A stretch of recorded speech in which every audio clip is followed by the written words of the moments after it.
Qué escándalo es el que armó Carlos Loret de Mola por este tema de las eses en los libros de texto.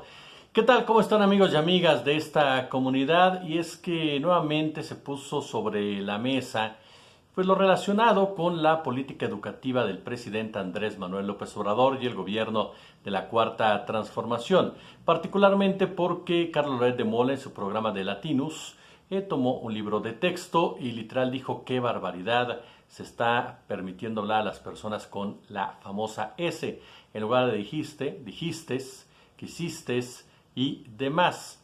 Sin embargo, hay toda una controversia. De entrada, vamos a dejar en claro que la RAE, la Real Academia de la Lengua, pues definitivamente no es la Biblia, no está escrita en piedra y sinceramente está rebasada en muchos sentidos, sobre todo si pensamos que el lenguaje es reflejo de una época que va evolucionando conforme los años se van presentando y las circunstancias de la historia te van exigiendo. Tal vez para algunas personas, por ejemplo, el lenguaje binario está fuera de lugar, sin embargo es parte de la actualidad y como tal debe existir y como tal debe tener su lugar. Lo mismo pasa con todo este asunto de las heces, porque la intención de los libros de texto de la SEP no es fomentar la ignorancia, no es normalizar que una persona hable o no inadecuadamente, es la inclusión precisamente de un grupo de personas que para bien o para mal, según el contexto con el que se quiera manejar, utilizan la S al final de sus pronunciamientos.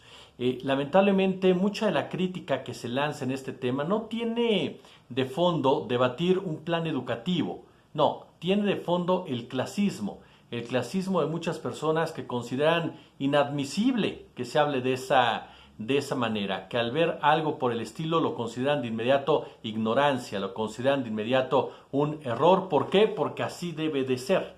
Porque a final de cuentas, durante mucho tiempo, la narrativa oficial neoliberal, los medios de comunicación como Televisa, en donde trabajó muchos años Loret de Mola, pues señalaban precisamente que las personas que hablaban de esa forma, pues eran personas de un estrato social bajo, personas desechables, personas a las que podías mirar por encima del hombro y personas, aunque lo nieguen, lo han pronunciado en muchas ocasiones, de un color moreno, así de simple, y de un origen humilde.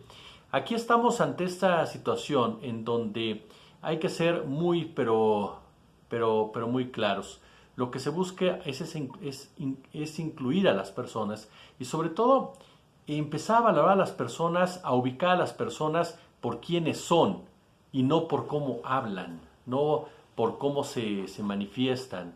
Me parece que ese es uno de los rumbos en donde desde hace mucho tiempo nos perdimos, en donde consideramos que alguien que hablaba de manera grandilocuente era una persona inteligente, o era una persona decente, o era una persona que valía la pena escuchar, aunque dijera una sarta de absurdos con toda esa palabrería.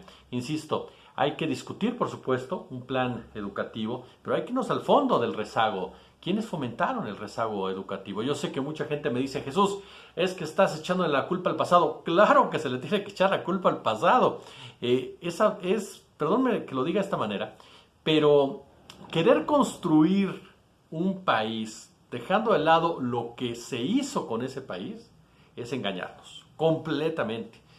Quienes fomentaron la desigualdad educativa, quienes fomentaron la falta de inversión en educación pública, quienes fomentaron la privatización de las escuelas, quienes alejaron la infraestructura educativa de los estados con mayor rezago, quienes respaldaron sindicatos que se vendieron al mejor postor y que hicieron de la educación un verdadero negocio para sus líderes.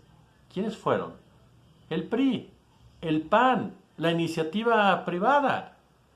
Entonces, que no nos vengan ahora a escandalizarse por el término o el uso de una S al final, o que porque en los libros de texto se les dice a los chavos o se les enseña a los chavos a organizar sindicatos, ¿no?